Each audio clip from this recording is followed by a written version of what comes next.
Welcome to Minni's life style. Krishna Jayanthi ஸ்பெஷலாக இன்றைக்கி நம்ம பார்க்க போகிறது பாசிப்பருப்பு பாயாசம். ஒரு பேன் எடுத்து அடுப்பில் வச்சு ஹீட் பண்ணிக்கோங்க. ஹீட் பண்ணிவிட்டு 200 கிராம் பாசிப்பருப்பு எடுத்து பேனில் போட்டு வறுக்கணும். பச்சை வாசம் போகிற அளவுக்கு மீடியம் ஃப்ளேமில் வச்சு வறுத்து எடுக்கணும். கருகிரவும் கூடாது, பச்சையாகவும் இருக்கக்கூடாது.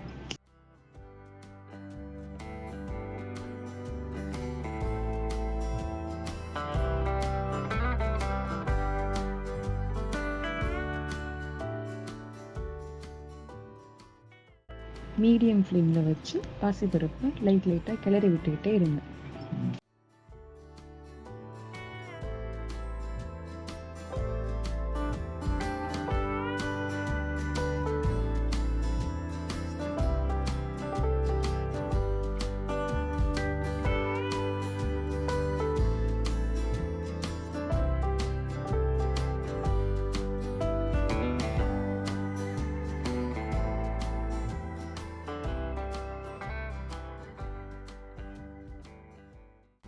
அந்த பாசிப்பருப்பை தனியாக எடுத்து அதில் ஒரு கிளாஸ் வாட்டர் ஊற்றி அதை கொஞ்சம் நேரம் ஊற வைக்கணும்.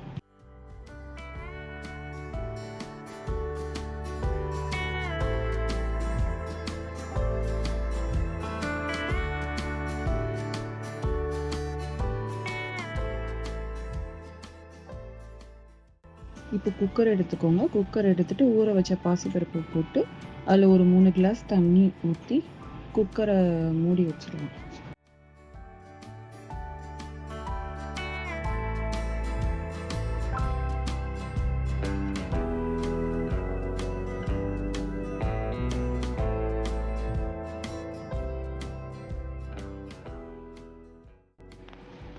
குக்கரில் 4 விசில் வைங்க. பாசிப்பருப்பு நல்லா வெந்துடும். இப்போ ஒரு பாத்திரம் எடுத்துக்கலாம். பாத்திரத்தில் 1.5 கிளாஸ் அளவுக்கு தண்ணி ஊற்றி கொதிக்க விடணும். கொதிக்க விட்டதுக்கப்புறம் 200 கிராம் அளவுக்கு கருப்பட்டி எடுத்து நல்லா தட்டி வச்சுக்கோங்க.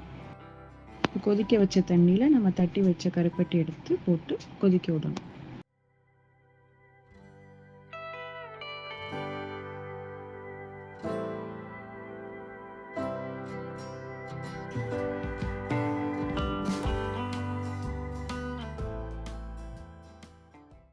இப்போ நம்ம 200 கிராம் கருப்பட்டி சேர்த்துருக்கோம்ல, இதுக்கு பதிலாக வெல்லம் சேர்த்துக்கலாம். வெல்லமும் அதே அளவு 200 கிராம் எடுத்து இதே மாதிரி கொதிக்க விட்டு வடிகட்டி இதில் நீங்கள் சேர்த்துக்கலாம். நான் இங்கே கருப்பட்டி யூஸ் பண்ணியிருக்கேன். கருப்பட்டி கரையிற அளவுக்கு தண்ணி கொதிச்சா போதும். கம்பி பதம் வரணுன்ற அவசியம் கிடையாது. இப்போ கருப்பட்டி பார்த்தீங்கன்னா ஃபுல்லாக கட்டி இல்லாமல் கரைஞ்சிருச்சு. இந்த டைம் நம்ம ஆஃப் பண்ணிடலாம். நம்ம வேக வச்ச பாசிப்பருப்பு பார்க்கலாம், நல்லா வெந்துருச்சு.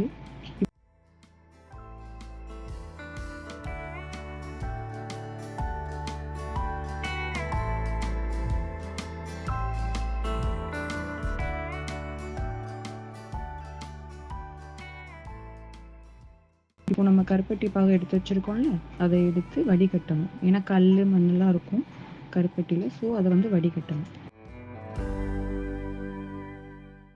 நல்லா வடிகட்டிடுவோம். பாசிப்பருப்பில் வடிகட்டிட்டு அடுப்பை சிம்மில் வச்சு கிளறி விடணும்.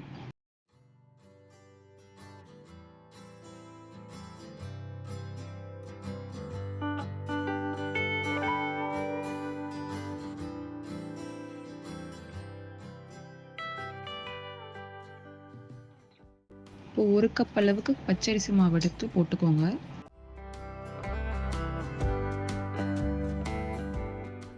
இது போட்டதும் கட்டி விழும். கட்டி விழும்போது நல்லா கிண்டி விட்டுட்டே இருந்தீங்கன்னா அந்த கட்டியெல்லாம் கரைஞ்சிரும்.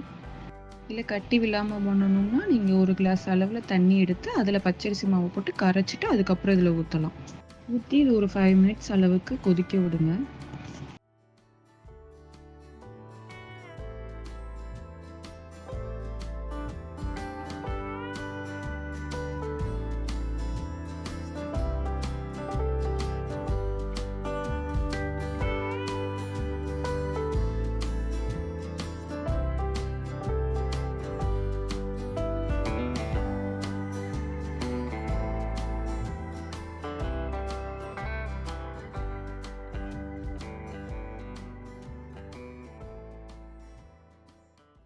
இப்போ ஒரு பேன் எடுத்துக்கோங்க. பேன்ல ஒரு 50 ml அளவுக்கு நெய் ஊத்திக்கோங்க.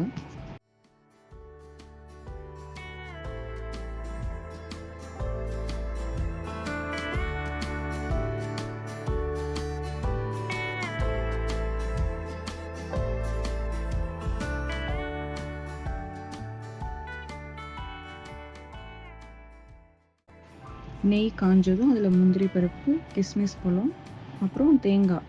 தேங்காய் வந்து நல்லா பொடி பொடியாக கட் பண்ணி வச்சுக்கோங்க. அதை நெய்யில் வதக்கி போட்டால் நல்லாயிருக்கும்.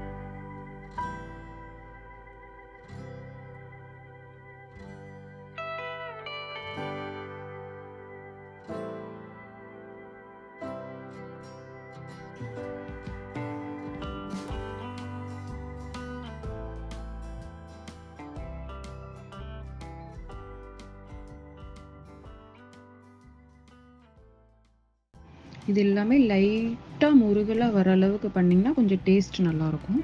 நெய்யில் வதக்கினதை ஃபுல்லாக இப்போ என்ன பண்ண போகிறோம்னா பாசிப்பருப்பு பாயாசத்தில் எடுத்து ஊற்ற போகிறோம்.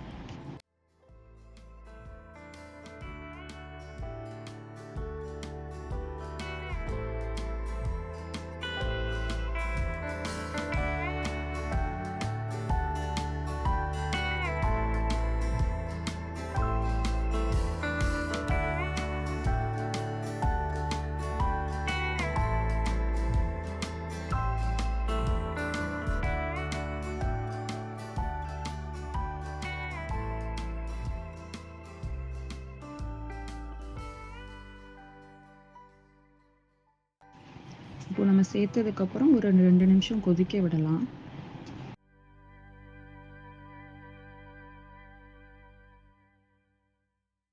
இப்போ 1 கிளாஸ் அளவு பால் எடுத்துக்கலாம். இது வந்து ஏற்கனவே காய்ச்சி ஆற வச்ச பால்.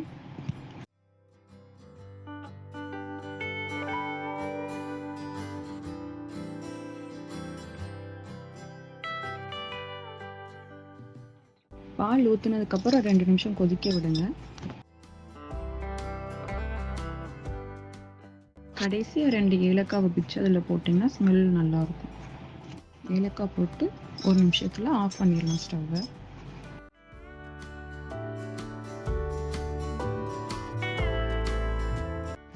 இப்போ சுவையான கருப்பட்டி பாசிப்பருப்பு பாயாசம் ரெடி.